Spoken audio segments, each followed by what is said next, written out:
না একটাও একটা ভাত লো কি আবার একটা না না দুটো আলাদা দিয়ে তো ভাত হয়েছে যাই না ভাত দেয় আমি বেশি নিয়ে নিলাম হ্যাঁ আছে অনেক বাবু নিয়ে নে ভাত তো আমি বাবুকে তুলে আমি দিচ্ছি আমার সঙ্গে আর দিতে গেছি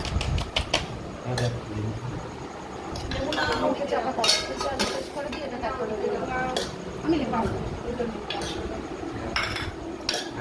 শশা ছবি তুলবে দে দে দে দে দে পরিবেশন এই যে খাই দিচ্ছি ভাজা করে রেখে দিচ্ছি আমাকে দে চাটনি হাতায় না মামকে বললাম হাত হাতাটা বড় নেই আমাকে বললে কি তো হাতান তাহলে তুই তো ডাল ভাব মামের রান্না তো আমি বানিয়েছি রান্না তো ফ্যান্টাস্টিক হ্যাঁ ওর হাতে রান্না খুব ভালো না মাইটাই সর করে দিয়ে দিলে কষ্ট হবে না ব্যাস ব্যাস খেয়ে নাও সবাই সবাই খাও